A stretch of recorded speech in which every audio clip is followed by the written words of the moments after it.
ሰላም ጤና ይስጥልኝ ውድ የቋንቋ ሚዲያ ተመልካቾች በአገር ውስጥና በውጭ የምትገኙ የብሔረሰባችንና መላው የሀገራችን ህዝቦች ወቅታዊ ሚዛናዊና እውነተኛ መረጃዎችን ወደ እናንተ የሚያደርሰው ሚዲያችሁ የሳምንቱን አብያተ ዜናዎች ይዞላችሁ ቀርቧል። ጋዜጠኛ ሙዲን ነኝ። አብራችሁን ቆዩ። የማረቆ ልዩ ወረዳ አስተዳዳሪ ለወጣቶች የገባውን ቃል በተግባር በመፈጸም 5.5 ሄክታር የስቴዲየም ሳይት ቦታ ለስፖርትና ወጣቶች ጽሕፈት ቤት አስረክቧል።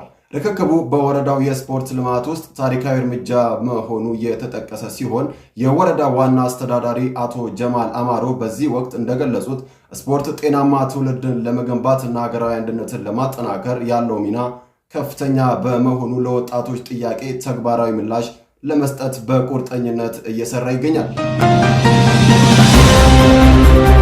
በማረቆ ልዩ ወረዳ በልዩ ትኩረት የሚመሩ ተግባራት ወቅታዊና የአፈጻጸም ሁኔታና በቀጣይ አቅጣጫዎች ላይ ያተኮረ የግምገማ መድረክ በቆሼ ከተማ ተካሂዷል። በመድረኩ ላይ የተገኙት የማዕከላዊ ኢትዮጵያ ክልል የቴክኒክና ሙያ ስልጠና ቢሮ ኃላፊ አቶ አሰፋ ደቼ አመራሩ ሰባተኛውን ሀገራዊ ጠቅላላ ምርጫ በስኬት እንዲጠናቀቅ ያሳየውን ቁርጠኝነት በቀሪዎቹ ቀናት በሚከናወኑ ተግባራት ላይም በመድገም የተሻለ አፈጻጸም ማስመዝገብ እንዳለበትም አሳስቧል። በብሩህ ተስፋ በገጠራማው ኢትዮጵያ የልማት ድርጅት አማካኝነት በማረቆ ልዩ ወረዳ ለ8ኛ ክፍል የሂሳብና አጠቃላይ ሳይንስ መምህራን ለ3 ተከታታይ ቀናት ሲሰጥ የነበረው የአቅም ማጎልበቻ ስልጠና ተጠናቋል። የወረዳው ዋና አስተዳዳሪ አቶ ጀማል አማሮ በስልጠናው ማጠቃለያ ላይ እንደተናገሩት ድርጅቱ ባለፉት 8 ዓመታት በአካባቢው ሰላም እጥረትና ምክንያት አብሮ ለመስራት ባይችልም አሁን ሰላም በመስፈኑ በትምህርቱ ዘርፍ በቅንጅት መሰራት ተጀምሯልም ነው ያሉት። ልዩ ወረዳ የ7ኛ ሀገራዊ ጠቅላላ ምርጫ የመስቃና ማረቆ ቁጥር 2 ምርጫ ክልል ጊዜያዊ የምርጫ ውጤት ይፋ ሆኗል።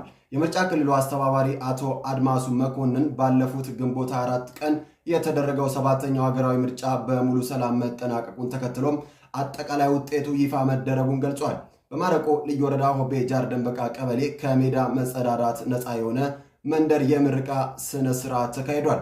በቦታው የተገኙት የወረዳው ጤና ጽሕፈት ቤት ምክትልና የበሽታ መከላከል ዘርፍ ኃላፊ አቶ ረመዳ ሚጠምሶ የግልና የጋራ መጸዳጃ ቤቶችን በተገቢ ሁኔታ መጠቀም ተላላፊ በሽታዎችን ከመከሰታቸው በፊት ለመከላከል ወሳኝ መሆኑን አስገንዝቧል።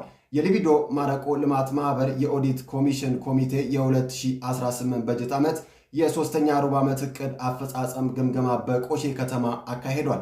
በመድረኩ ላይ የማህበሩ ስራ አስኪያጅ ተወካይ አቶ ጀማል ኡላ የ3ኛ ሩብ ዓመቱን አፈጻጸም ሪፖርት በዝርዝር አብራርተዋል።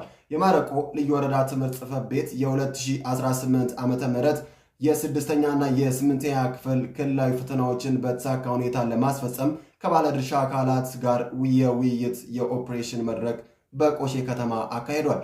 ፈተናዎቹ በሰላምና በኩረጃ በጸዳ ሁኔታ እንዲጠናቀቅ የጸጥታ አካላት የፈታኝ መምህራንና የባለድርሻ አካላት ሚና ወሳኝ መሆኑን በመድረኩ ላይ ተገልጿል።